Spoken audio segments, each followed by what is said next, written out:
Ibadallah ẹ̀yọ́ da ilé ojú kò sí tọ́lọ̀ ń dá sí òkun lọ́gàá tá a bá mú ọkùnrin àtòbìnrin ó kílẹ̀ àti ní kọkùnrin ní ọba obìnrin tá a bá wá mú sánmà àtìlẹ̀ ó kílẹ̀ àti ní pé sánmà lọ́ba lẹ̀ tá a bá sì mú òrùn àtòṣùpá kò dàrú mọ́ yín lọ́wọ́ kó òrùn lọ́dọ̀ òṣùpá tá a bá wá kó ẹranko jọ kò dàrú mọ́ yín lọ́wọ́ pé kìnìún òun lọ́bẹ̀ ẹranko tá a bá wá ka ọjọ́ jọ láàrin ọ̀sẹ̀ kan kò dàrú mọ́ yín lọ́wọ́ péjọ jímọ̀ òun lọ́bọ̀ ọjọ́ tá a bá wá kó òun jọ lọ́dún pé gbogbo òru ẹsẹ̀ papọ̀ kò dàrú mọ́ yín lójú pé òru ìlàsọ̀tò kádìrì lọ́bọ̀ òru tá a bá wá kó gbogbo ọ̀sán jọ pátá pé gbogbo ọ̀sán ìwọ lọ́lọ́lá jù kò dàrú mọ́ wa lọ́wọ́ pé ọ̀sán ọjọ́ àràfà lọ́lọ́lá jù. Ibadallah àyànjú ọjọ́ tọ́lọ́lá àyànjú òru tọ́lọ́lá àyànjú ọ̀sán tọ́lọ́lá. إن عدة الشهور عند الله 12 شهرا في كتاب الله. Kọ̀wádàrú ni o tẹ́ra ọlọ́run pé tá a bá sọ gbọ́dọ̀ kan oṣù méjìlá ní bẹ́ẹ̀ láàrin oṣù méjìlá náà bí ẹranko tí kìnìún jọba wọn sílẹ̀ látòdì kọ́dìrì jọba òun tí ọ̀sán ọjọ́ àlàfà jọba ọjọ́ lásán tíjọ jímọ̀ jọba àwọn ọjọ́ ọyọ kó kílẹ̀ àti wá pé láàrin oṣù méjìlá yìí náà oṣù lágbọ́dọ̀ jọba oṣù èwo wá lọ́bọ̀ oṣù láàrin oṣù méjìlá ṣáàrù Ramadan oṣù Ramadan. Ibadallah báyìí bá gbà mí ẹjẹ nǹkan mẹ́wàá péré fún yín nínú ọlọ́kùnrin Ramadan ní àkọ́kọ́ bẹ́ẹ̀. Ibadallah gbogbo wọn lọ́mọ pé Al-Qur'an tíra ọlọ́run tí wọ́n sọ láti sánmà ní tọ́ ọyẹ kó kílẹ̀ àti wá pé bí Kùránì ti jọba tíra àsìkò tí ẹ bá sọ Al-Qur'an kalẹ̀ wọn náà àsìkò wọn ò ní fi yẹ àsìkò wọn gbọ́ jọba láàrin àwọn àsìkò Ramadan tá a kọjú sí bọ̀ wá bá wà yìí nínú ọlátọ́ba mi ti fún ni pé shahru Ramadan alladhi unzila fihi al-Qur'an hudan lin-nasi wa bayyinatin min al-huda wal-furqan. nínú ọlátọ́ Ramadan ní oṣù Ramadan yìí ni wọ́n sọ Al-Qur'an kalẹ̀ lọ́ba àbẹ́bí sọ pé shahru Ramadan oṣù Ramadan alladhi unzila fihi al-Qur'an inú ẹ̀ làwọn ọlọ́run sọ Al-Qur'an kalẹ̀ hudan lin-nas táàbí tèmánà fún gbogbo èèyàn wa bayyinatin min al-huda wal-furqan. èyí yọ láàkọ́kọ́. Ibadallah ọ̀la ẹlẹ́ẹ̀kejì tí ń bẹ fún oṣù yìí tí a bá lọ́dún Al-Qur'an sọ ní oṣù yìí ó tó lọ́lá àmọ́lẹ̀ ẹlẹ́ẹ̀kejì tí ń bẹ fún oṣù yìí ni pé sẹ́ẹ̀mà pé ọ̀pọ̀lọpọ̀ kutubu samawiyyah al-ukhra ọ̀gọ̀rọ̀ tíra sọ́nà yókù náà tí wọ́n sọ wọn ò sọ láwọn oṣù mìíràn àbúrò náà wọ́n sọ ọ̀gọ̀rọ̀ tíra sọ́nà tó sọ kalẹ̀. ẹ lọ́lẹ́ bá wọn Musnad al-Imam Ahmad ibn Hanbal ẹ bá ọ̀rọ̀ tí wọ́n fẹ́ sọ yìí bẹ́ẹ̀ tábọ́ gbọ́rọ̀ náà wá an Wasila ibn al-Asqa radiyallahu ta'ala anhu sàábẹ́ tí ń jẹ́ Wasila ọmọ Asqa òun lọ́gbà wá ọlọ́pàá wa yọnu sí i ń sọ fún wa pé anna Rasulullahi sallallahu alayhi wa sallam òjíṣẹ́ ọlọ́run ọmọ bá ń sọ pé ní ẹ̀mà gbọ́jẹ̀mà unzila ti sófù Ibrahim alayhi salam sófù ànábì Ibrahim wọ́n sọ kalẹ̀ fi awwali laylatin min Ramadan lákọ̀ọ́kọ́ òru Ramadan wọ́n sọ kalẹ̀ wa unzila ti Tawrata àtàwọ́rá wọ́n wá sọ kalẹ̀ li sittin madina min Ramadan nígbà tí Ramadan ẹni mẹ́fà ni wọ́n sàtàwọ́rá kalẹ̀ sẹ́wọ̀n pé sófì Ibrahim inú Ramadan àtàwọ́rá ń gbà Ramadan ẹni mẹ́fà ni wọ́n sọ wọn kalẹ̀ wal Injil tíra Injil èyí tí wọ́n kọ́ ànábì wa Isa alayhi salatu wa salam wọ́n ní unzila wọ́n sọ wọn kalẹ̀ li salata asharata khalaqin min Ramadan níjọ́ tí Ramadan di mẹ́tàlá tá a mẹ́lẹ̀ kẹ́rìnlá ni wọ́n sọ Injilu kalẹ̀ wat-Tawrat وأنزلت الفرقان ل24 خلت من رمضان nígbà tí Ramadan wá di 24 ni wá sọ Al-Qur'an kalẹ̀. Ibadallah tí Ramadan kú yẹnu Al-Qur'an ni wọ́n sọ kalẹ̀ ó kílẹ̀ Al-Qur'an kílẹ̀ ilé yìí àdìsí wá kílẹ̀ agbésúfù Ibrahim àti àtàwòrán Musa àti Injila Isa wọ́n sà wọn náà kalẹ̀ nínú kíní pẹ̀lú àwọn ọjọ́ tí mo kà ní Ibadallah ó sọ Ramadan fúyẹ́ ẹni tí máa ń fúyẹ́ Ramadan bí ìgbà tí ọmọ ti ń ṣe ni ṣebí mú àwọn ọmọ kọjá tí wọ́n ní agbáwé ń bẹ̀ ni ṣebí sọ́mọ̀lì tẹ̀lé sá agbáwé ń bẹ̀ ni Rabiul Awwal sáà àwẹ́wà ń bẹ̀ ni Rabiul Thani sáwẹ́wà ń bẹ̀ ni Jumada al-Ula ńkọ́ Jumada Thani ńkọ́ Rajabu ńkọ́ Ṣàbánù ńkọ́ nígbà ọkà Ramadan Ọlọ́run ní kutiba alaykumus siyam kama kutiba ala alladhina min qablikum la'allakum tattaqun nínú oṣù Ramadan ẹlẹ́kẹ̀ẹ́sán ìgbà wọn fi ẹni mọ́fẹ́fẹ́ ìgbà wẹ̀ sóòtù wọn lọ́lá lọ́lọ́ sáwẹ̀ lọ́nà yẹn bẹ́ẹ̀ kò sí sínú Muharram kò sí sínú Safar kò sí sínú Rabiul Awwal kò sí sínú Rabiul Thani kò sí sínú Rajabu kò sí sínú Ṣàbánù tọ́wọ́ ajá tó kóòtù kẹsàn táǹkì Ramadan lọ́lọ́ wa ní tọ́ oṣù yìí ó ní mọ́fẹ́fẹ́ ìgbà wẹ̀ lẹ́ẹ̀fì màkóṣù yẹn ọlá rẹ̀ fi yẹn wájú tání wájú Ọlọ́run subhanahu wa ta'ala ó di mélòó tí mọ́ka ó di mẹ́ta àkọ́kọ́ Al-Qur'ani sọ̀kalẹ̀ bẹ́ẹ̀ ó di méjì ẹlẹ́ẹ̀kejì àwọn tírà sánmà yóò sọ̀kalẹ̀ bẹ́ẹ̀ ó di méjì ẹlẹ́ẹ̀kẹta ń wá ní ká máa gbà wẹ́ lóòtú ó di mélòó ẹlẹ́ẹ̀kẹrin Ibadallah tẹ́sẹ̀ bá pọ̀ tán tọ́ ọ̀pọ̀lọpọ̀ Ọlọ́run sílẹ̀ fún ẹlòmíì ti láyà títí àwọn ẹ̀ṣẹ̀ kéékèèké ọ̀jẹ́sẹ̀ lọ́dọ̀ rẹ̀ mọ́ ẹ̀ṣẹ̀ ńláńlá ní kọlù àfẹlẹ́ṣẹ̀ kéékèèké àfẹlẹ́ṣẹ̀ ńláńlá bí Ramadan bá wá dé mo fẹ́ kó kílí àtìyín kí o sọ àfẹlẹ́ṣẹ̀ lóde o ní ọlá tó wà fún un ẹ dákun ẹ bá mú wá ẹ má ti sìn wá ẹ má yà ń wá tó kílí àìfún yín pé oṣù eléyìí o oṣù àfẹlẹ́ṣẹ̀ ní ẹ̀ lè rí Ànábì wa Muhammad ń sọ fún wa pé nínú àdìsí tí Abu Hurairah radiyallahu ta'ala anhu tọ́gbà wa Ànábì ń sọ fún wa pé ní as-salawatul khams ìrun wákàtí márùn tẹ́ kí ni wal jumu'atu ila al-jumu'ati jimá na jimá ọwọ́ ni wa Ramadan ila Ramadan Ramadan kan sí Ramadan kejì Ramadan kan sí Ramadan kejì wa huwa shahru tawbati Ramadan kan sí Ramadan ẹlẹ́ẹ̀kejì mukaffiratun lima baynahunna inni jitunibatil kaba'ir ó ní ìrun wákàtí márùn síra wọn kí n túnmẹ̀ akásùbà tán kátó káyídà tán kátó kí asiri akásiri tán kátó kí mọ́sílì tán kátó kí ìṣáyì akí ìṣáyì tán kátó kí bájí sí ẹ̀rọ àwọn àrin mukaffiratun lidhunub àsìkò àfẹ́ríjì ni wal jumu'atu ila al-jumu'ah jímà sí jímà pé akíjímà tó ní tán tíjọ́ mẹ́jọ pọ̀ bá sọ̀rọ̀ àfẹ́ríjì á sì máa rí kótó kọjímà mi wọ́n wá ní wa Ramadan ila Ramadan mukaffiratun lidhunub inni jitunibatil kaba'ir Ramadan sí Ramadan bá ti gbára wọ́n tán tó mi ń bọ́ sáà palẹ̀ báyìí àfẹ́ríjì gbogbo ẹ̀ tó bá já sí pa sáfún àwọn ẹ̀ṣẹ̀ gbáǹkọ́ǹkì àwọn ẹ̀ṣẹ̀ tán bẹ́ẹ̀ sáńpẹ̀ ní kaba'ir ẹ̀ṣẹ̀ ńláńlá sẹ́mẹ̀sẹ̀ tí ń jẹ́ ńláńlá gbogbo ẹ̀ṣẹ̀ tọ́lọ̀ bá so ìyàmá lẹ́sẹ̀ ẹ̀ṣẹ̀ ńlá ni gbogbo ẹ̀ṣẹ̀ tọ́lọ̀ bá so ìlérí mọ́ lẹ́sẹ̀ ẹ̀ṣẹ̀ ńlá ni gbogbo ẹ̀ṣẹ̀ tí làánà bá wà lérí rẹ̀ ẹ̀ṣẹ̀ ńlá ni bọ́lọ̀ ń balẹ̀ ń tọ́ba ṣe kínní yìí yọ̀ wọ̀ náà ẹ̀ṣẹ̀ ńlá ni túmẹ̀ bọ́lọ̀ ń balẹ̀ ń tọ́ba ṣe kínní yìí àbáwí ẹ̀ṣẹ̀ ńlá ni túmẹ̀ tọ́lọ̀ ń balẹ̀ ń tọ́ba ṣe kínní yìí àlàánà rẹ̀ ẹ̀ṣẹ̀ ńlá ni túmẹ̀ ẹ̀jẹ̀ sáré làánà kan fún yín Ànábì wa Muhammad قل لعن رسول الله صلى الله عليه وسلم الواصل والمستوصل والنامس والمتنمس والواشم والمستوشم والمتشبهين بالنساء من الرجال والمتشبهات بالرجال من النساء ولا النبي كتبه gbogbo ẹni tí fìrún kún ẹni tí ń bá fìrún kún tọ́ba níbẹ̀ ìfìrún kún ẹ̀ṣẹ̀ ńlá ni ẹni tí ń bá yàn fìrún kún tí ń bá di ẹ̀ṣẹ̀ ńlá ní sẹ́ẹ̀. wọ́n náà ní sọ wọ́n lè múta ní mísọ̀ ẹni tí ń fa nù fún ìfúnjọ àti ẹni tí ń bá bá sẹ́nà méjì bẹ́ẹ̀ wọ́n lè wá ṣìmọ̀ wọ́n lè mọ̀tà òṣìmẹ̀ ẹni tí ń bá yàn yàrá pàtó àti ẹni wọ́n yà pàtó fún àtọkùnrin tí ń ṣe bí obìnrin àtọbìnrin tí ń ṣe bí ọkùnrin sẹ́ẹ̀mà pé wọ́n so ìpè mọ́ yìí èpè tí wọ́n so mọ́ àwọn tó fi yé wa pé kí ni ẹ̀ṣẹ̀ ńlá ni gbogbo ẹ̀ṣẹ̀ ńlá ńlá tí a bá so ìpè mọ́ bá wọn tó bá dé díẹ̀ ẹ̀ṣẹ̀ yòókù wọn ni wọn ó fèrè jì ọ́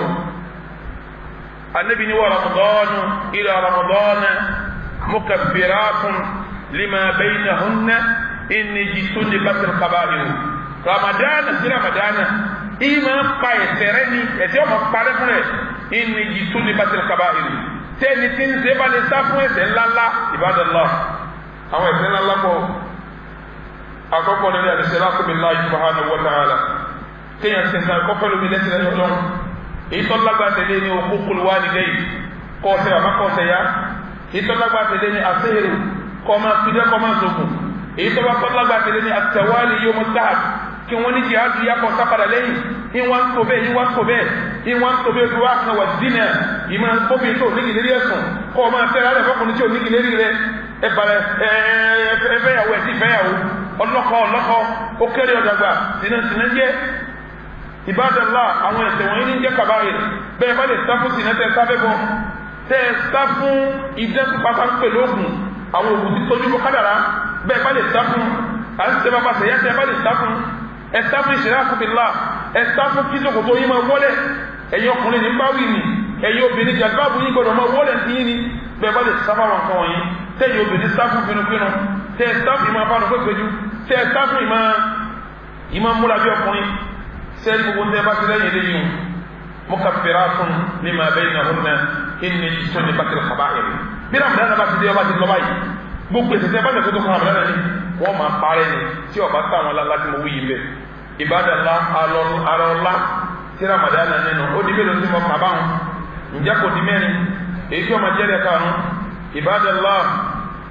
ìbádàlá kí n tó bọ́ sí ẹlẹ́ karùn-ún sẹ́nà pé àdísì kan méjì wo yínà náà man sọ́mọ Ramadan imanan wa ihtisaban ghufira lahu ma taqaddama min dhanbi وكان من قام ليلة القدر إيمانا واحتسابا غفر له ما تقدم من ذنبه ẹni bá jẹ Ramadan nítorí tọ́lọ́n tí ò lè sí nǹkan mi tó lè di kọ́ba mi ní ọ̀sán òun lẹ́sàn غفر له ما تقدم من ذنبه ẹ̀ṣẹ̀ tó bá ti síwájú wọn parẹ́ wọ́n tún ní man qama ليلة القدر ẹni lè dìde lórí ليلة القدر إيمانا واحتسابا tó mà pé torí Ọlọ́run ló ń fi ṣe tí sì retí ẹ̀sán ọ̀dọ́ Ọlọ́run غفر له ما تقدم من ذنبه ẹ̀ tó bá ti síwájú wọn fèrè jìn ìbádàlá ọlá Ramadan ó di mẹ́rin ọlá yìí di mẹ́rin ọlá yìí di mẹ́rin ìbádàlá ọlá àkọ́kọ́ Al-Qur'an ti sọ̀kalẹ̀ bẹ́ẹ̀ ọlá ẹlẹ́ẹ̀kejì àwọn tíra sọ́mọ sọ̀kalẹ̀ bẹ́ẹ̀ ọlá ẹlẹ́ẹ̀kẹta wọ́n ní agbáwẹ̀ nínú èyí tí àwẹ̀ lọ́rọ̀ yẹn bẹ̀ ọlá ni láì yàtọ̀ sáwọn òṣìṣẹ́ òkú ọlá lòun ní ó di mẹ́ta ẹlẹ́ẹ̀kẹrin Ramadan àti Ramadan máa pa ẹsẹ̀rẹ̀ ìbádàlá kílẹ̀ lẹ́ẹ̀karùn wọ́n wọ ṣáàrù lẹ́fẹ̀ẹ́kẹ́ mìíràn náà ọlọ́jẹ́ Ramadan bá wà dáadáa ọlọ́jẹ́ bá wà dáadáa ẹni Ramadan bá bá láyé tó bá wọ náà kò tó rí lọ́nà ọlọ́mọ yọ máa wọ náà lọ náà ẹni Ramadan bá bá láyé tó bá mí ìtàríjẹ́ náà á èrè ìbú ni ọlọ́mọdé á mí ìtàríjẹ́ náà bí Ramadan bá wọlé báyìí tó bá wọlé ọlọ́run pàṣẹ pé ẹ máa bá mu gbọ́kùn náà lọ́rùn gbogbo ẹni bá tó nínú Ramadan fún ọwọ́ wà ní Ramadan wà bọ́ láyé ọwọ́ àgbà bó ti yọ gbà ọgbà bó ti yọ gbà ọsà wọn sí Ramadan sí mo fẹ́ kọ́ mọ́ àmọ́ pé àtẹ́jú wa Muhammad ń sọ pé wà nẹ́ẹ̀dìrì munadi ya baghi al-khayri aqbil wa ya baghi al-sharri aqsir wa lillahi utaqa'u min an-nas wa dhalika fi kulli laylatin min Ramadan sẹ́yìn tí a bá ń sọ lónìí pé ọ̀dà òní làwọn oṣù wọn wá ní wọn rọṣù sẹ́yìn ní ẹtí wọn rí o àwọn màláíkà fún dìde wọn máa pariwo pé ìyá baghi al-khayri aqbil èèyàn rí lẹ́ẹ̀ máa bọ̀ ẹ̀yin èèyàn búdà ayọ̀dá yín ẹsílẹ̀ kórèkórè ọmọ wọlé ẹsílẹ̀ fún aburú walillahi utaqa'u minan nas ọlọ́wọ́ wa ni ó yá látàlẹ́ yìí lọ gbogbo ẹni bá jọ máa ní ẹ máa bá bọ́kùnrin náà kò lọ́rùn wọn ẹ máa kó pàdé jẹ́ náà bọ̀ wàdáni kàbí fún ilé ìgbà tí mi Ramadan níjọ Ramadan náà bá ti bẹ̀rẹ̀ látòrò àkọ́kọ́ tóòrù gbẹ̀ yóò fi parí Ramadan náà báyìí bí wọ́n ti máa bọ́kùnrin náà lọ́rùn àwọn èèyàn náà tí ò ní níye tí wọ́n máa bọ́ ìbádàlá bó wọ́n ti bọ́ 1000 tí wọ́n bọ́ mílíọ̀nù tẹ́mi ò ní rí gbà tí wọ́n ò ní rí gbà àfikà àbágbà àwọn ènìyàn ló kù má gbà dáadáa ọlọ́jẹ́ àrígbà ó di mélòó tí mo kà èyí tí wọ́n máa jẹ́ lẹ́sẹ̀ fà ìbádàlá ẹ bá ń wádìí fún arákùnrin lọ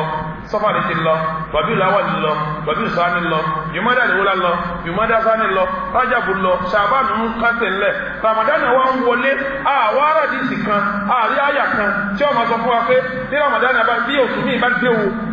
yàtọ̀ sí Ramadan tí wọ́n máa sọ fún wa pé tuftahu fihi abwabul jinan tọ́lọ́wọ́n nítọ̀ ọya oṣù yìí sílé gbogbo lẹ̀kùn àdìjẹ́nà ẹ̀bá sí ilẹ̀ wà tughlaqu fihi abwabun niran gbogbo lẹ̀kùn náà ẹ̀bá ń tí wà tusaffadu fihi ash-shayatin gbogbo àwọn àdìjẹ́nà burúkú wọ́n dè wọ́n mọ́lẹ̀ ẹ̀dàkùn oṣù wọlé yìí ń wà tójú sọ Ramadan lọ wọn ò ní tí ìwà àdìjẹ́nà láwọn oṣù tó kù wọn ò sì ní tilẹ̀kùn láwọn oṣù tó kù Ramadan nìkan ni wọ́n ti wọlé àdìjẹ́nà tí wọ́n ti gbogbo lẹ̀kùn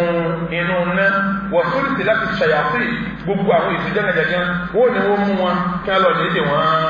malẹ̀ Ibadallah ọlá yìí kì mẹ́fà ọdẹ́dẹ́ ti di ya Ibadallah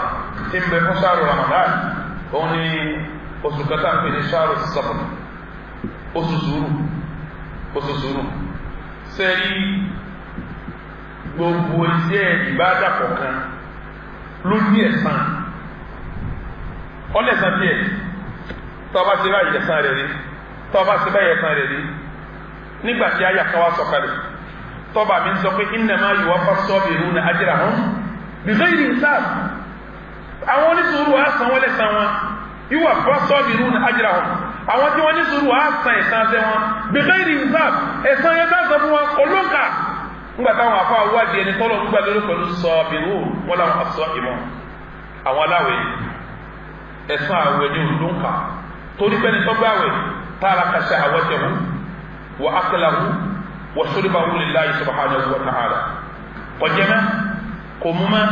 ó rí ìyàwó lọ́sàáwẹ̀ kò lè fọwọ́ kan nítorí Allah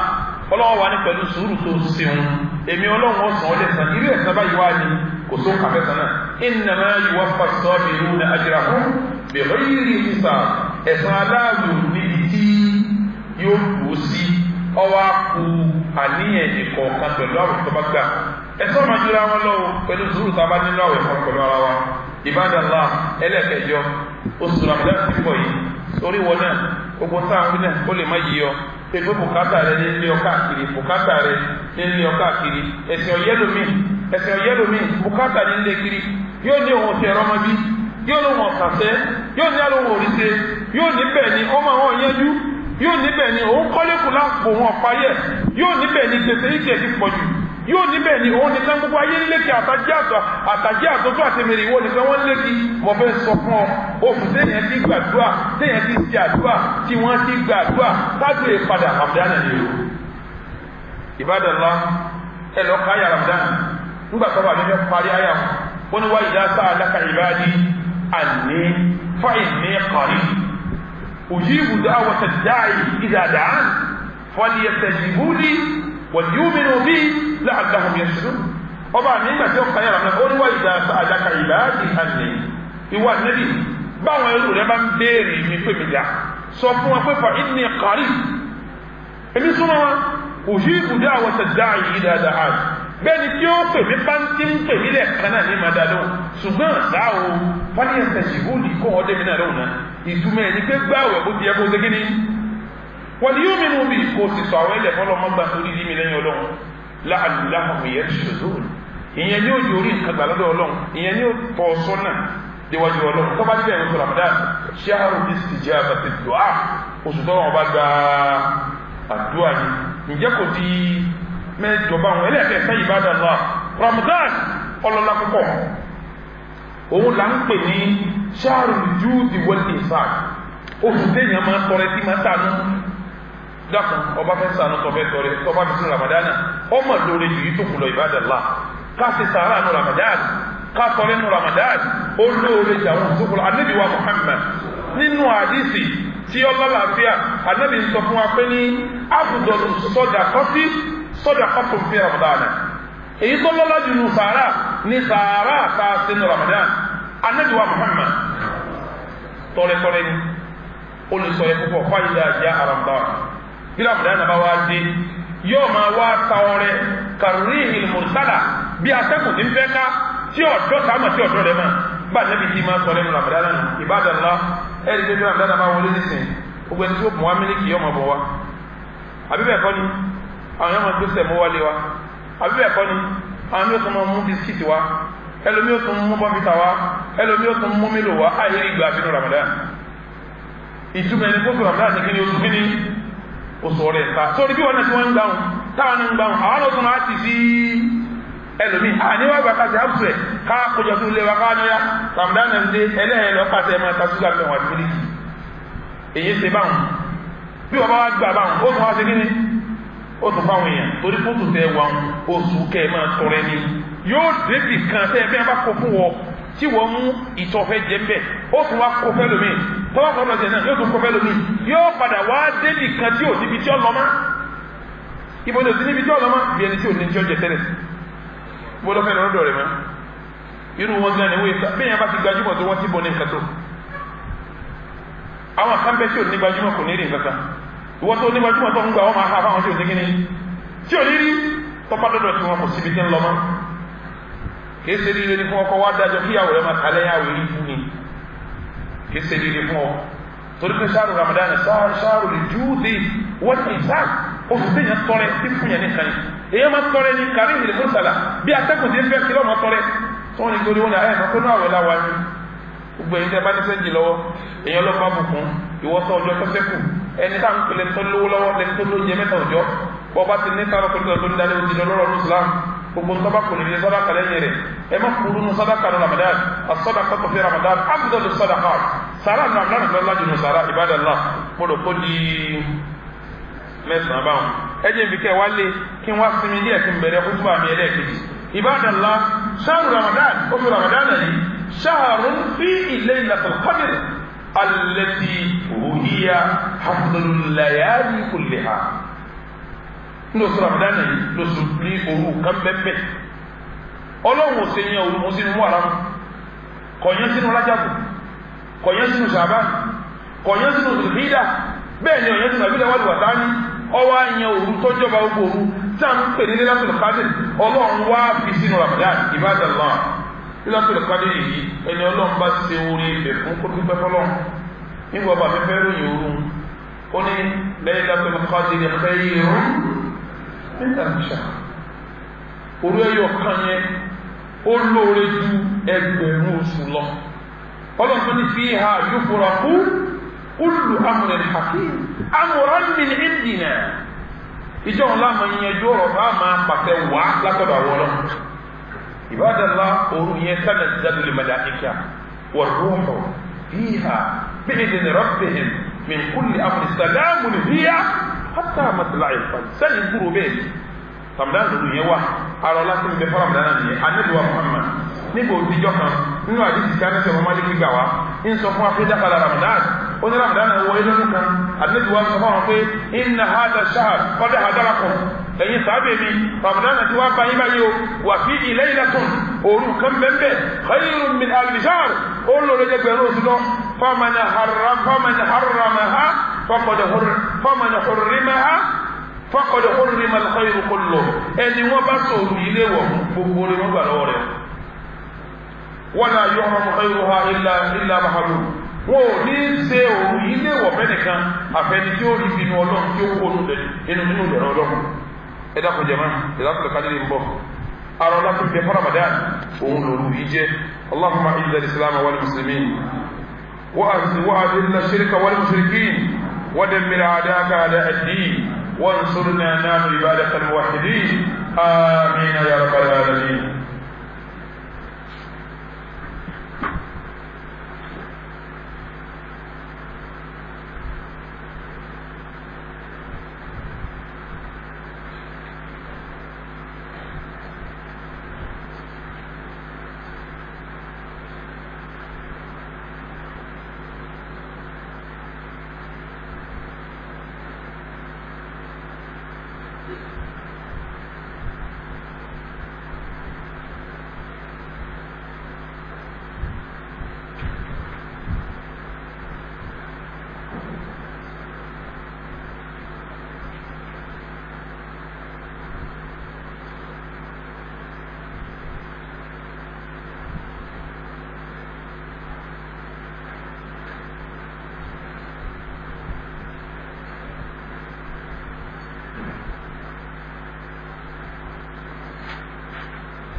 الحمد لله جل جلاله وأشهد أن لا إله إلا الله وحده سلطانه وأشهد أن محمدا عبد الله ورسوله وبعد يا أيها الذين آمنوا اتقوا الله حق تقاته ولا تموتن إلا وأنتم مسلمون يا أيها الذين آمنوا اتقوا الله وقولوا قولا سديدا يصلح لكم أعمالكم ويغفر لكم ذنوبكم ومن يطع الله ورسوله فقد فاز فوزا عظيما عباد الله رمضان بولا تموا ورمضان يوني خطبة تاسي تافي لو قد رمضان في رمضان باولي بولا تموا àwọn oníwòsù bàbá wòsù táwọn oníwànọ́sì àwọn oníwàpariwo tani ó sọ̀rọ̀ tá dá lóhùn tani ó sọ̀rọ̀ tá ní dá lóhùn Ramadan àwọn oníwòkéde dá tẹ̀lé tani ó kéde tá gbọdọ̀ yà sí kéde ẹ̀ a sọ bí wíjì àti nọ́sọ̀rọ̀ ìṣẹ̀rí àti Islam bí ìṣẹ̀rí Islam ti sọ àmọ́kékan yẹn nípa ní kútùbà mi lónìí pẹ̀lú ògùn Ọlọ́run ìbánínú jẹ́ bọ́yá jẹ lógún ni torí mi ò rò pé mọ́ wà léjì ẹjọ́ mi ò sí nílé jẹjọ́ mi ò sí nílé ni mo ń pariwo pé ìṣọwọ́ pààyàn tí wọ́n pààyàn lọ́pàpọ̀dá àwọn oníkàndé wọ́n sì lọ́dọ̀ àwọn ọlọ́pàá wọn kọ́ lọ pa bí mẹ́sàn-án àwọn ọlọ́pàá wọ́n sì pa wọn táwọn tó wá sọ́dọ̀ ọlọ́pàá náà wá fẹjọ́ sùn wá sí nǹkan kan wọ́n pa wọn mọ́ wọn wọ́n sì jáde wọ́n bẹ̀rẹ̀ sí pààyàn níta báńkì kí ni wọ́n pa owó ẹni tó wà níbẹ̀ báńkì kejì wọ́n pẹ́ ẹni tó wà níbẹ̀ ìbádàlá pípa yóò kan síbẹ̀ a tún gbọ́nú àwọn òròyìn tí ń tẹ̀lera wọn bí àwọn tí wọ́n ní wọ́n ń dání náà ti ń pààyàn bẹ́ẹ̀ làwọn Boko Haram ń pààyàn tí wọ́n bá rí báyìí ní táwárí kan ní Al-Qur'an Ọlọ́run ọba òfẹ́ mi ṣeré ní Al-Qur'an yìí torí ìjọba ọgbọ́dọ̀ máa wòran kọ́ máa ń lọ báyìí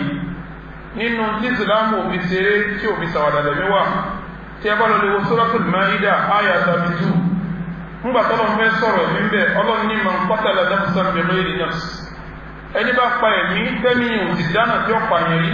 tí ó jẹ̀bi aw fasadin fil ard abẹ́mi ọ̀dálẹ̀rú ẹ wá lọ pa ẹ̀mí